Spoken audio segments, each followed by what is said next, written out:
I filmed a video a few weeks ago about filming a self-tape for a short film and how I do that. And now I have a self-tape for a theatre show, so I thought I'd take you through the process of that, because often the material and the requirements are quite different, and my process and the way I would go about filming it is quite different, because I think theatre is very different in a lot of ways to performing for screen. So the way that I would film a self-tape and work on that would be quite different. So for this self-tape I have to film a monologue they've sent me, and I'm so grateful sometimes when there is a monologue to tape and not a scene, because I just feel so bad having to get someone in. It's usually my mum, it's basically always my mum, unless I bring in a friend and I have a lot of self-tapes on, but usually it's my mum reading in for my self-tapes, and that's just like a lot to have to keep doing self-tapes. When I'm doing multiple self-tapes a week, that's just really like annoying.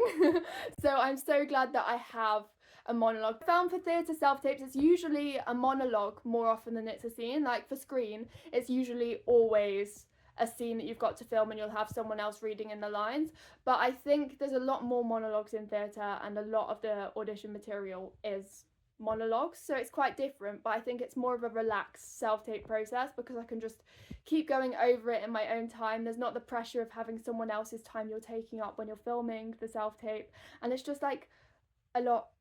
easier and like smoother of a process. But to be fair, there's a lot more words to learn too, so it does have its challenges as well, but I'm just trying to look at the positives in the moment because this is the tape I'm on at the moment. And I also have to film my own verse and chorus of a song, and I have to pick a song that's fitting their requirements. I'm not going to go into their requirements here because I don't think it's smart to start chatting about the actual audition material, but I had a singing lesson just now and I spoke to my singing teacher about this is the kind of requirement of song I'm looking for, and this is the song that I'm thinking of bringing, and she agreed on it, and we worked on a cut of it together, like just deciding what cut I would do for filming it. So now I've got my verse and chorus ready, and it's something that I've done for an audition before, so I'll just have to go back over it and I'll have to learn this text as well, but this is where we're at the moment. So I've been practicing and preparing my song, so I thought I'd talk a bit about singing for auditions or singing for self-tapes, because for some reason I think loads of us get really scared for singing for self-tapes,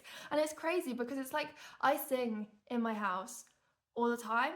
So as soon as I put a camera in my house, I'm then scared to sing in my own home. Like, it doesn't make sense, and I know it's so illogical, and I don't know why singing is so scary, because I tell everyone who's talking to me about being scared of singing, I'm like, it's just like talking in a fancy way. Like, we don't get scared to use our voices to talk, so why are we scared to use our voices to sing? But I don't know if it's like a bit vulnerable, a bit exposing, it feels, but like, it shouldn't be as scary as it is, so I'm really trying to work on that. But I think something that can make people feel a bit insecure about singing is that like sometimes, some days it just doesn't sound as good as others. Like, everyone has moments where their voice breaks, or like where it's not sounding as good as usual, or their voice feels a bit weak, because I think we tend to forget that like the voice is a muscle, and like if you're ill and you're an athlete, you're not going to perform as well as if you're feeling well, and it's the same with your voice. But I think we tend to beat ourselves up because also we only ever hear other people at their best, but like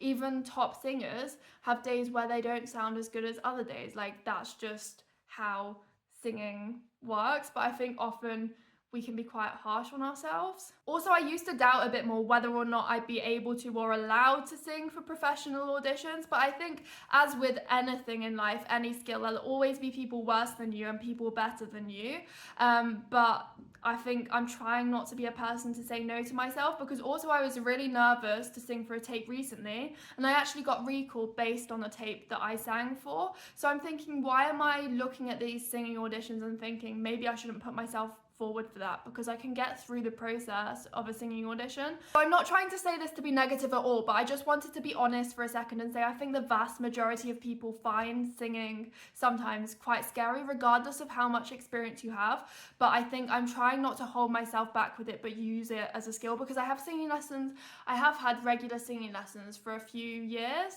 so I think it should be a skill that I should use and make the most of. And I also don't want people to watch this and think she's a really nervous singer, let's not hire her for things, because I'm aware that I have to sing in a professional audition room and have that level of seeming confident and backing myself. So I try to always give a really confident singing performance in the room. So I don't want people to think, oh, let's not hire her. Like, please still do consider hiring me, but I just thought I'd get honest and say, like, is it a thing that intimidates me as a concept? Yes, and it intimidates a lot of other people as well, but it's fine, and there are ways that I'm working around it. Like, I've had feedback before in auditions where I've sung, where they were like, that was a really fun song, and like that was really fun and I really enjoyed it, and I really want to focus on like the emotional side of it more than like listen to my technique of my singing. That's what I like to really focus on. I really like to focus on the story, telling the story, and the emotion and just the vibes of the song. Like, I want it to be more about that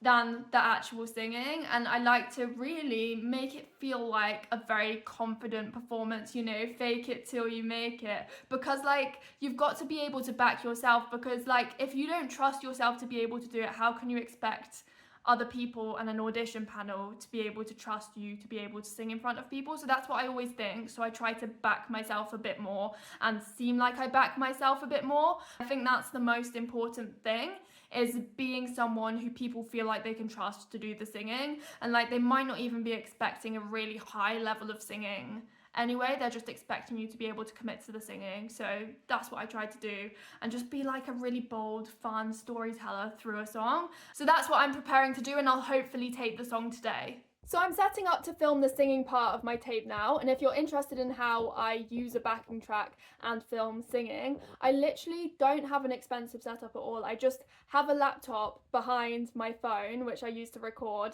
and I have the backing track on there, but I think that's fine. Like, I think, like, it's not the best setup ever, obviously, but I think like we can't all be expected to be able to invest in such an expensive setup, and like it does the job. And I only record a song usually now like 2 or 3 times, and I think sometimes for singing for tapes especially, but sometimes also for monologues as well, or scenes, like it can feel a little bit awkward when you're performing in front of a white wall. It can just feel a little bit like off, because obviously it doesn't feel like how you would be if you were in the actual show performing on stage in the context of a bigger piece. But I think what's helped me is just acknowledging that fact, like, yes, it might feel a bit more awkward than it would do if it was actually like part of the show and I was actually on the set and in costume and everything, but that's fine. And I think once you accept that, you become less tense and on edge about that fact, and then like it will come across natural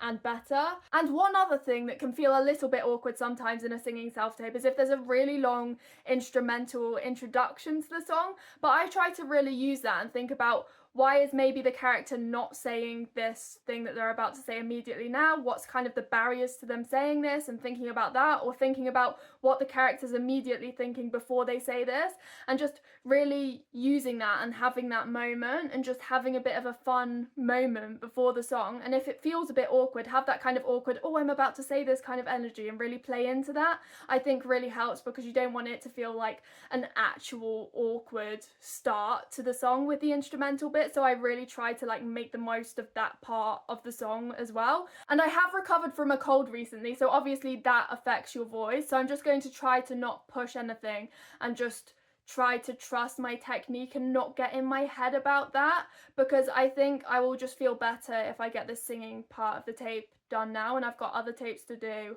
I'm going away for an audition soon as well, so it's just best for me to get this done now. So I just filmed the monologue now, so now all I have to do is get the monologue and get the singing and put it in a self-tape together. But I decided that I wasn't going to film and talk about it before I filmed the monologue, because I feel like I'm getting a cold again, which we love, but like that's just part of this time of year, I guess. You kind of get colds, and I wanted to make sure that I saved my voice enough for the monologue over filming this video. But I did want to say one way that I feel like I film theatre tapes a little bit differently to tapes for screen, because I feel like for tapes for screen, I film this way and I direct the character that way, and it feels like you're just listening into a normal conversation. But I will do this sometimes for a theatre tape, but more often for a theatre tape I will direct it directly down the lens, because I feel like theatre scenes often feel more immediate and it feels more like you're there and more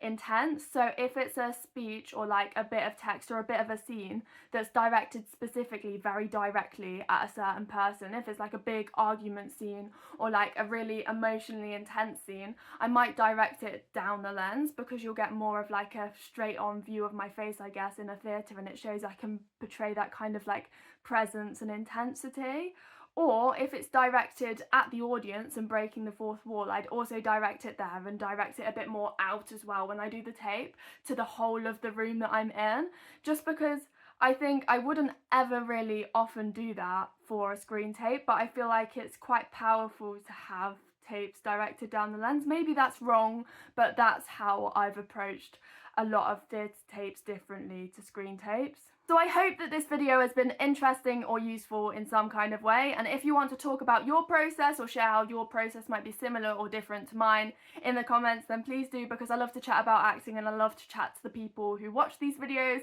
And thank you so much to everyone for watching. Thank you, bye!